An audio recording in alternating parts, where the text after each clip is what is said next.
Assalamualaikum warahmatullahi wabarakatuh. Perkenalkan, nama saya Dila Aprilia Rismasari dari Program Studi Pendidikan Sejarah Fakultas Keguruan dan Ilmu Pendidikan Universitas Riau, kelas 23A dengan nomor induk mahasiswa 2305135199. Di video kali ini saya akan membuat video tentang pengolahan data menggunakan SPSS untuk memenuhi nilai mata kuliah statistika yang diampu oleh Bapak Yanur Alfikri MPD. Video ini juga dibuat untuk memenuhi ujian akhir semester dari mata kuliah statistika. Jadi pertama-tama teman-teman copy dulu datanya dengan Ctrl C. Selanjutnya teman-teman langsung ke data view dan langsung bisa di copy paste itu dengan Ctrl V. Selanjutnya di sini teman-teman bisa ganti nama datanya di variabel view-nya dengan, kalau di sini saya buat jadi nilai kelas kontrol. Teman-teman bisa sesuaikan sendiri apa namanya datanya. Selanjutnya di desimalnya dibuat 0, lalu kita langsung ke analisis, lalu ke deskriptif statistik, lalu ke frekuensi. Selanjutnya nilai data kelasnya itu kita pindah ke sebelah di variabel, lalu kita pilih statistik. Teman-teman bisa lihat di sini apa saja yang di checklist. Selanjutnya langsung ke, kita bisa setelah checklist semuanya kita bisa langsung ke continue, lalu oke kan saja. Nah, setelah dapat data dari tabel frekuensi ini, teman-teman bisa menggunakan data-datanya yaitu maksimum minimum untuk dimasukkan ke dalam rumus 1 plus 3 log n. Nah, disitu nanti kita bisa menggunakan rumus tersebut untuk mendapatkan nilai yang akan kita gunakan di transform. Kita langsung ke into record different variable, lalu kita pindahkan tabelnya, lalu kita beri nama di output variabelnya dengan nama nilainya tadi. Selanjutnya di bawahnya kita buat value aja, lalu kita langsung ke old and new value. Nah, di sini tuh kita akan memasukkan data-data yang kita hasilkan dari rumus yang tadi kita hitung. Kalau di sini saya nilainya itu ada 6. Habis itu kalau untuk panjang kelasnya di sini saya ada 8 panjang kelas. Di sini tuh nilai pertama saya itu ada 45 sampai 52, yang nomor 2 itu ada 53 dan 60. Yang ketiga itu ada 61 dan juga 68.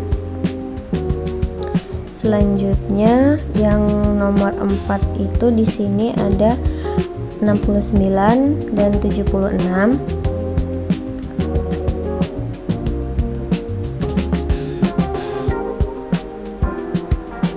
Oke, selanjutnya yang nomor 5 itu ada 77 dan juga 84.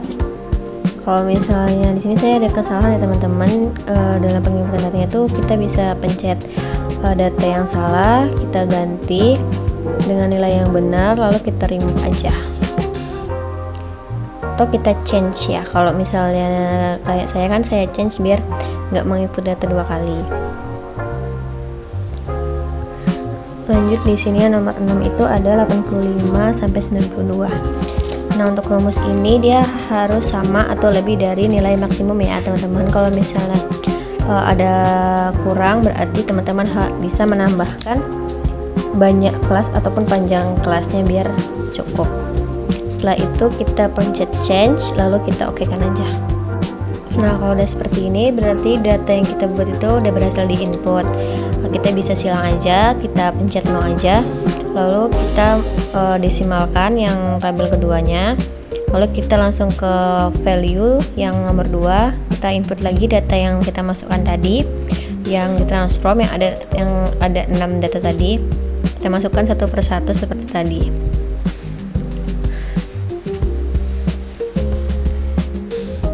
Di sini saya buat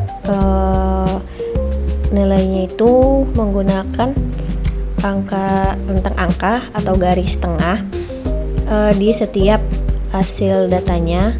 Saya buat semuanya sampai ke 66-nya.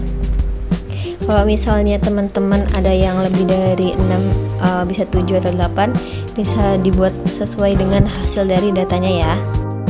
Nah, teman-teman juga bisa menggunakan cara-cara ini untuk mencari frekuensi kelompok dari data nilai eksperimen. Caranya sama aja kayak pengolahan dari nilai kelas kontrol ini. Kalau misalnya nilainya udah diinput semua seperti ini, kita lanjut oke aja. Oke. Jadi di sini lanjut kita ke analisis lagi, kita ke frekuensi lagi, lalu kita pindahkan yang value-nya, lalu kita ke chart, lanjut kita ke bar chart, kita continue aja, lalu kita oke kan. Nah, di sini kita dapat data dari ataupun tabel dari frekuensi kelompok data yang kita input tadi. Untuk copy dari tabelnya ataupun diagramnya, teman-teman bisa klik kanan lalu copy as, lalu kita ke image. Selanjutnya kita lanjut untuk tes normality data.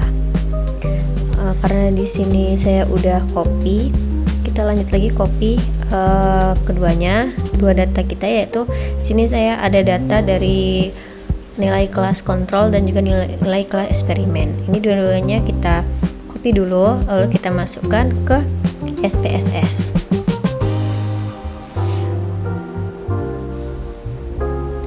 Nah, di sini sudah ke copy, kita ke variabel di variabel view lagi, kita buat desimal jadi 0 dua-duanya.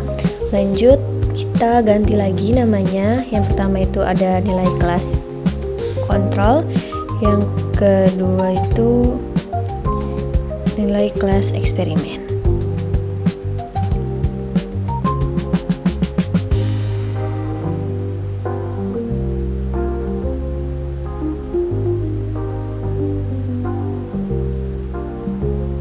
Oke, kalau udah kita lanjut ke analisis, ke deskriptif lagi, lalu kita langsung ke explore aja. Lalu kita pindahkan keduanya di dependent list, lalu kita pencet yang plot, lalu kita normality plot with list, kita lanjut ke continue. Oke. Nah, di sini nanti akan muncul tabel tes normality. Nah, kalau dari data yang saya punya ini, data saya tidak normal karena dia tuh kurang dari 0,5. Sini kita silang, lalu kita lanjut ke tes homogen. Kalau tes homogen ini agak berbeda ya teman-teman, dimana nilainya itu kita jadikan 1. Kalau untuk di kolom yang kedua itu kita tulis 1, angka 1 untuk nilai dari kelompok yang pertama. Yang untuk kelompok kedua itu kita tulis 2, karena di sini setiap data saya ada 40, jadi 40 data saya buat nomor 1 dan 40 lainnya saya buat nomor 2.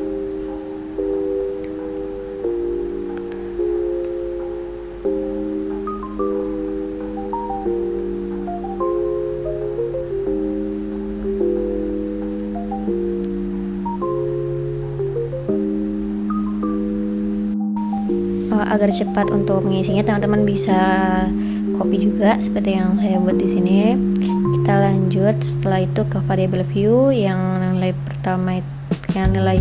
pertama itu kita buat nilai namanya, dan yang kedua itu bisa kita buat jadi kelas aja. Jangan lupa untuk desimalnya itu kita nolkan ya. Lanjut kita lanjut ke value. Value ini kita buat aja 1, namanya itu kelas kontrol.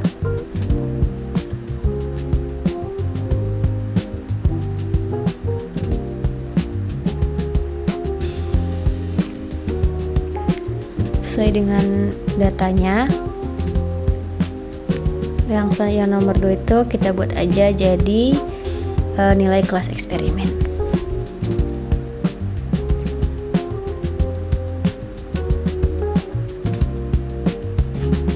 Oke, kalau udah kita okekan aja. Lanjut kita cek ke datanya apakah sudah berubah. Kalau udah seperti ini, kita lanjut lagi ke analisis. Teman-teman bisa langsung ke compare means dan one way ANOVA.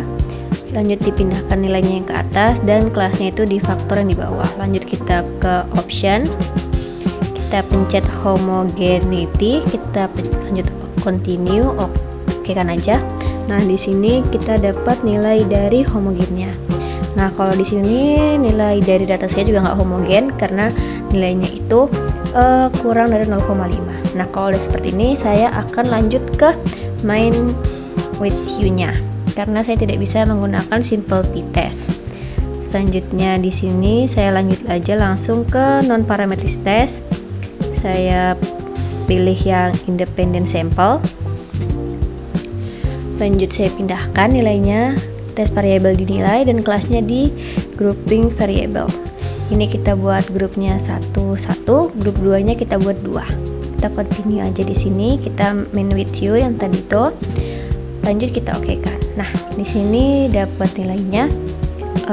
Di sini bisa dilihat bahwasanya nilai saya itu HO-nya diterima dan HA-nya diterima dan HO-nya ditolak. Nah, di sini itu artinya terdapat pengaruh di antara metode untuk hasil belajar siswa. Sekian penjelasan materi ataupun cara-cara pengolahan SPSS dalam pengolahan data dari saya. Apabila ada kurangnya ataupun ada salahnya, saya mohon maaf sebesar-besarnya. Saya akhiri. Wassalamualaikum warahmatullahi wabarakatuh.